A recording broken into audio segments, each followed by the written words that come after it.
अस्सलाम वालेकुम and welcome back to new growth school and academy. This is your teacher Salam Jan. देखें question number 5 exercise 2.8 का बहुत आसान सवाल है। यहाँ पे लिखा है 1 ईयर अगो, एक साल पहले, a man was 8 times as old as his son. बाप की उम्र जो कि बच्चे की उम्र से 8 गुना ज़्यादा थी।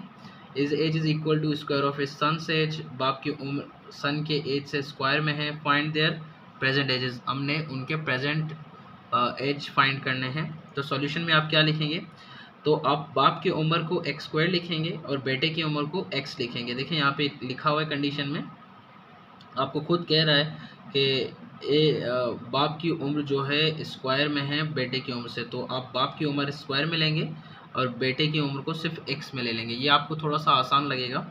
1 year ago age of father, देखो अगो की बात होती है ना तो हम उसको माइनस करते हैं। अगो होगा या बिफोर होगा तो हम लोग उसमें माइनस यूज़ करेंगे, आफ्टर में हम लोग प्लस यूज़ करते हैं। So 1 year ago age of father, एक साल पहले बाप की उम्र में होगा एक्स स्क्वायर माइनस 1। आप माइनस करेंगे 1 को क्योंकि एक साल पहले की बात हो रही है। सेम चीज़ बच्चे की उम्र में भी फ़र्क आएगा, एक साल पहले उसको भी कम करेंगे। कंडीशन में क्या गिवन है? कंडीशन में ये गिवन है a man was 8 times as old as his son. So ये पूरा आपके पास यहाँ से लेकर यहाँ तक कंडीशन गिवन है। सो बाप की उम्र आपके पास ये रही एक्स स्क्वायर माइनस 1, ये बराबर होगा 8 times of a son's age. तो सन सेज आपके पास है एक्स माइनस 1। काफ़ी आसान कंडीशन गिवन है, आपको इसमें कोई इशू नहीं होगी इंशाल्लाह। बहुत आसान सवाल है, बहुत जल्दी ख़त्म भी हो जाएगा। तो ये हो जाएगा एक्स स्क्वायर माइनस 1, 8 को अंदर मल्टीप्लाई करेंगे तो ये हो जाएगा 8x माइनस 8 मल्टीप्लाई बाय 1 आपके पास रहेगा 8। तमाम टर्म लेफ्ट साइड पे लेके जाएंगे, एक्स स्क्वायर वैसे का वैसा ही रहेगा, इसमें कोई चेंज नहीं आएगा। ये प्लस 8x है, वहाँ पे जाके क्या हो जाएगा माइनस 8x, माइनस 1 अपनी जगह मौजूद है, माइनस 8 है वहाँ पे जाके हो जाएगा प्लस 8। राइट साइड पे आपके पास बचेगा 0। X square minus 8x minus 8 में से 1 निकालेंगे तो आपके पास बचेगा 7 इक्वल टू 0। अब कैलकुलेटर का इस्तेमाल मैं आपको सिखा चुका हूँ, वहाँ से भी आप कर सकते हैं। यहाँ पे मिडिल टर्म ब्रेक करना बहुत आसान है, तो आप लिख सकते हैं x square minus 7x minus x plus 7 equal to 0। देखिए आपने दो टर्म ऐसे लेने हैं कि इनको मल्टीप्लाई करके साइड वाले टर्म्स आ जाएं, उनको प्लस करके या माइनस करके दरमियान वाला टर्म आ जाए। तो 7 में से 1 मिलाएंगे तो 8x हो जाएगा, 7 1 से मल्टीप्लाई हो जाएगा तो 7 आ जाएगा।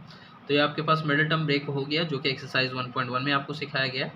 एक्स स्क्वायर और माइनस 7x में से x कॉमन आ रहा है तो आप निकालेंगे x। यहाँ से क्या कॉमन आ रहा है? तो माइनस 1 आप कॉमन निकाल लेंगे तो आपके पास बचेगा x माइनस 7 इक्वल टू 0। ये दोनों सेम हैं, आप इसको ऐसे लिख सकते हो, जो कॉमन आ रहा है उसको निकाल लें। जैसे x माइनस 7 कॉमन आ रहा है तो आप निकाल लेते हैं, बाकी आपके पास x माइनस 1 इक्वल टू 0 1। तो बच्चों यहाँ पे आपके पास सवाल बिल्कुल इख्तिताम पे है। x माइनस 7 को भी 0 के बराबर रखते हैं हम लोग, x माइनस 1 को भी हम 0 के बराबर रख देते हैं। x equal to 7, x equal to 1, 1 कोई लॉजिक नहीं है इसीलिए हम इसको नहीं लेंगे। x इक्वल टू 7 फिर भी समझ आता है। यहाँ से हमें पता लग रहा है कि बच्चे की उम्र कितनी है, 7 साल है। बच्चे की उम्र 7 साल है तो बाप की उम्र निकालना बहुत आसान है, क्योंकि आपने फादर्स एज को एक्स स्क्वायर लिखा हुआ है। ये देखें एक्स स्क्वायर, ऊपर आप लोगों ने एक्स स्क्वायर लिया हुआ था, उसी को इस्तेमाल करेंगे। बच्चे की उम्र आपके पास 7 साल है, बाप की उम्र यहाँ पे बहुत आसान हो जाएगा। x इक्वल टू 7, दोनों तरफ स्क्वायर लेंगे, स्क्वायरिंग बोथ साइड्स, तो ये हो जाएगा x square equal to 7 square, x square equal to 7 square आपके पास आ जाएगा 49। So this is the age of father and this is the age of son. तो बाप और बेटे की उम्र निकल आ गई, ये आंसर हो गया आपके। This is the age of father is 49 and age of son is 7।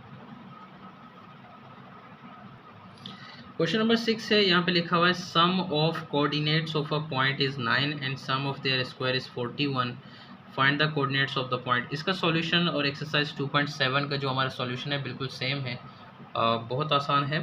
तो हम लोग क्या करेंगे कि लेट करेंगे एक्स वाई, हमारे पास कोऑर्डिनेट्स हैं। एक्स वाई मतलब हमें मालूम नहीं है अभी तक कोऑर्डिनेट्स, वो फाइंड करने हैं, और जो चीज़ फाइंड करनी होती है हम उसको एक्स और वाई से रिप्रेजेंट करते हैं, जो कि अननोन होते हैं। यहाँ पे लिखा है सम ऑफ कोऑर्डिनेट्स, सम बोलते हैं जमा करने को। अब इन कोऑर्डिनेट्स को सम अप करेंगे तो आपके पास रिजल्ट क्या आ जाएगा, 9 आ जाएगा। तो पहली इक्वेशन आपके पास आ रही है x plus y equal to 9। So this is your first equation. पहली इक्वेशन आपके पास ये है कि आप दो कोऑर्डिनेट्स को सम करेंगे तो आपके पास क्या आ जाएगा, 9 आ जाएगा। दूसरी कंडीशन क्या है, sum of their square is 41। इन्हीं चीज़ों को हम सम करेंगे, सम करने के साथ साथ इसका क्या निकालेंगे, स्क्वायर निकालेंगे, और आपके पास आंसर किसके बराबर आएगा, 41 के बराबर आएगा। तो ये भी आपके पास एक इक्वेशन आ गई जिसको हम इक्वेशन नंबर 2 नाम देंगे। इसके साथ वही ट्रीटमेंट होगा जो आप एक्सरसाइज 2.7 में क्वेश्चन के साथ किया करते थे। तो आप इक्वेशन नंबर 1 को चूज़ करेंगे पहले। यहाँ से आप x या y कोई भी वैल्यू लेफ़्ट साइड से राइट साइड की तरफ लेके जा सकते हैं, आपकी बिल्कुल अपनी मर्ज़ी है, आप कोई भी चूज़ कर लें, it will B not a issue. So equation number 1 choose करेंगे फ्रॉम इक्वेशन 1।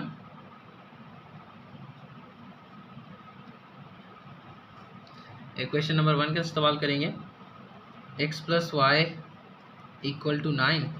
इसमें से आप कोई भी वैल्यू दूसरी तरफ लेके जा सकते हैं, आप प्लस भी ले सकते हैं, y भी ले सकते हैं। तो मैं प्लस y को ले रहा हूँ, ये प्लस y है, दूसरी तरफ जाके -y हो जाएगा। ये आपके पास आ जाएगी इक्वेशन नंबर 3।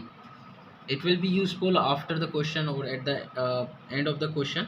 सो इक्वेशन नंबर 3 को 2 में सब्स्टिट्यूट करेंगे, पुटिंग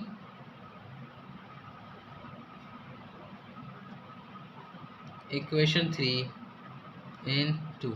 इक्वेशन नंबर 3 को 2 में सब्स्टिट्यूट करेंगे, जहाँ जहाँ पे x लिखा होगा वहाँ पे हम लोग क्या लिखेंगे, 9 - y। यहाँ पे x लिखा हुआ है, यहाँ पे हम लिखेंगे 9 - y, इसका होल स्क्वायर, y स्क्वायर वैसे का वैसा रहेगा, इक्वल टू 41। अब बच्चों इसको सिंप्लीफाई करेंगे, तो मैं आप लोगों को मिडिल टर्म ब्रेक कराना सिखा चुका हूँ, तो यहाँ पे मैं कैलकुलेटर का इस्तेमाल करूँगा ताकि जल्दी से काम हो जाए। इसका फॉर्मूला लगेगा, 9 के ऊपर स्क्वायर है, फॉर्मूला कौन सा है, देयरफॉर a - b का होल स्क्वायर। a - b का होल स्क्वायर किस चीज़ के बराबर होता है, a² - 2ab + b स्क्वायर। यहाँ पे फॉर्मूला लगेगा ये वाला, सबसे पहले a² तो आप कहेंगे 9 के ऊपर स्क्वायर -2ab, 2a आपके पास 9 है, b आपके पास y है, b के ऊपर स्क्वायर मतलब y के ऊपर स्क्वायर, ये y², ये +41 है, इस तरफ लेके आएंगे तो ये हो जाएगा -41। राइट साइड पे आपके पास क्या बचेगा, 0। इस पूरे टर्म को सिंप्लीफाई करेंगे हम लोग, 9² आपके पास होगा 81, 9 2 = 18, y² आपके पास बनेंगे 2y² -41 = 0। इसको अरेंज करके लिखेंगे, जो स्क्वायर वाली टर्म है उसको पहले लिखते हैं, 2y² - 18y, ये देखिए -41 और +81। अब सब्ट्रैक्ट करेंगे, 81 में से 41 अगर आप सब्ट्रैक्ट करेंगे तो आपके पास आ जाएगा +40 = 0। इस पूरे इक्वेशन को 2 से डिवाइड कर सकते हैं हम लोग, तो 2 से डिवाइड कर लिए चलते हैं, तो ये आपके पास होगा y², ये आपके पास हो जाएगा 9y, और ये आपके पास हो जाएगा 20। कैलकुलेटर का इस्तेमाल करेंगे, दोबारा मेन्यू दबाएंगे, अल्फ़ा ए स्लोगन, आपके पास वही सिचुएशंस बनेंगी। सो सेकंड डिग्री के साथ हम सामना कर रहे हैं, यहाँ पे कोफिशिएंट 1 इस्तेमाल हो रहा है, यहाँ पे -9, यहाँ पे 20।